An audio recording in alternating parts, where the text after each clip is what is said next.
حضرت امی عائشہ رضی اللہ تعالی عنہا روایت کرتی ہیں کہ آپ صلی اللہ علیہ وسلم کو حلوہ اور شہد پسند تھا۔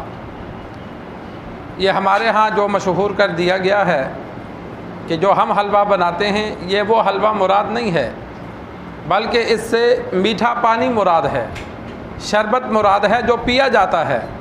ہمارے ہاں جو حلوہ بنایا جاتا ہے وہ کھایا جاتا ہے، پیا نہیں جاتا۔ اور آپ صلی اللہ علیہ وسلم کو میٹھا پانی پسند تھا، مطلب یہ کہ اگر کوئی پیش کرتا تو شوق سے پیتے، دل میں لالچ نہیں تھی یا بنانے کا اہتمام نہیں ہوتا تھا۔ صرف طبعی طور پر بعض چیزیں انسان کو پسند ہوتی ہیں، جس طرح کدو کے بارے میں مشہور ہے، آپ صلی اللہ علیہ وسلم کو بہت پسند تھا، تو اگر کہیں کھانے میں ہوتا تو آپ صلی اللہ علیہ وسلم سالن میں سے، شوربے میں سے چن چن کے استعمال کرتے۔ آج ہم شربت کے اعتبار سے ہم بہت زیادہ شربت وہ استعمال کرتے ہیں جو دیسی اور اپنے بنائے نہ ہونے کی وجہ سے نقصان دہ ہیں، اس کے بجائے وہ شربت استعمال کیے جائیں جو فائدہ مند ہیں۔ آپ صلی اللہ علیہ وسلم کے دور میں نبیذ تیار کی جاتی تھی، کھجوریں پانی میں ڈال کے کھجوروں کو دھو لیا جائے، گٹلیاں نکال لی جائیں اور ان کو پانی میں ڈال دیا جائے، اور جب وہ پانی میٹھا ہو جائے، کھجوروں کا اثر پانی میں آ جائے تو اس کو مکس کر کے پی لیا جائے، اسے نبیذ کہتے ہیں۔ یہ آپ صلی اللہ علیہ وسلم استعمال فرماتے تھے۔ رات کو کھجوریں ڈال کر پانی میں رکھ دی جاتی، صبح آپ صلی اللہ علیہ وسلم کو دی جاتی، یا اگلے دن دوپہر شام تک بسا اوقات مٹی کے برتن میں ڈال کے رکھ دی جاتی، 2-3 دن استعمال کرتے۔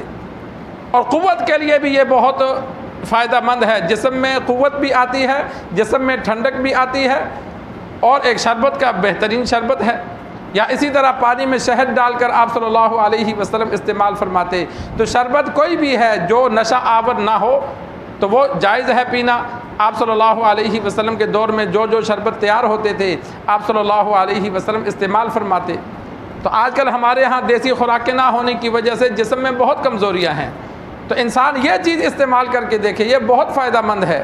میں اس دن ایک حکیم صاحب کے پاس گیا، بات چل رہی تھی تو اس نے بتایا کہ رات کو کچھ کھجوریں 2-4 دانے 5 دانے پانی میں بھگو کر رکھ دیں اور صبح ان کو دودھ میں گرینڈ کر کے پھر وہ پی لیں۔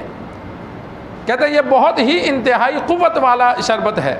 تو آج کا رمضان المبارک آ رہا ہے تو انسان صبح رکھ لے اور افطاری میں دیگر شربتوں کے بجائے 2-3 گلاس کھجور کا شربت بنا کے استعمال کر لے۔ اگر دودھ کے ساتھ استعمال کر لے تو وہ بھی بہتر ہے، دودھ کے ساتھ استعمال نہ کرے، صرف کھجور اور پانی مکس کر کے وہ شربت استعمال کر لے۔ صبح کو پانی میں کھجوریں ڈال کے رکھ دی جائیں اور شام کے وقت ان کو گرینڈ کر کے ان میں برف ڈال دی جائے۔ گرینڈ کرنے کا انتظام نہ ہو تو کوئی بات نہیں ہے، چمچ سے ان کو ہلکا سا مکس کر کے بندہ کھجوریں کھا کے اوپر پانی پی لیتا ہے۔ تو شربت اور شہد یہ سرکار دو عالم صلی اللہ علیہ وسلم کو پسند تھے۔ شہد میں اللہ نے شفا رکھی ہے۔ آج کل جب نئی بیماریاں پیدا ہوتی ہیں تو پہلے بھی میں نسخہ بتا چکا ہوں۔ آپ صلی اللہ علیہ وسلم نے فرمایا جو مہینے میں 3 دن صبح خالی پیٹ شہد چاٹے، کھانا نہیں چاٹنا ہے، انسان تلی پہ ڈال کر اس کو انگلی سے چاٹ لے، پلیٹ میں ڈال کر چاٹ لے، تھوڑا سا شہد 2 چمچ 3 چمچ 1 چمچ جتنا انسان کھا سکتا ہے۔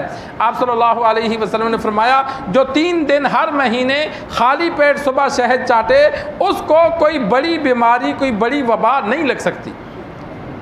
اور آپ صلی اللہ علیہ وسلم کا فرمان جھوٹا ہو نہیں سکتا۔ ہو سکتا ہے؟ نہیں ہو سکتا۔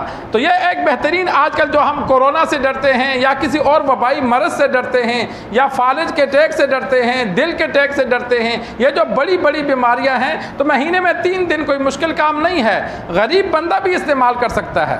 شہد تو ویسے بھی اچھا ملے تو انسان وقتاً فوقتاً اس نیت سے استعمال کرے کہ آپ صلی اللہ علیہ وسلم کو پسند بھی تھا اور اس میں شفا بھی اللہ نے رکھی ہے۔ لیکن یہ دنیا آنے والی جو بیماریاں ہیں، وبائیں ہیں، ان سے حفاظت کے لیے آپ صلی اللہ علیہ وسلم نے عمل بتلایا کہ جو 3 دن مہینے میں خالی پیٹ شہد کو چاٹتا ہے تو اس کو بڑی وبا، بڑی بیماری اللہ نہیں لگاتا۔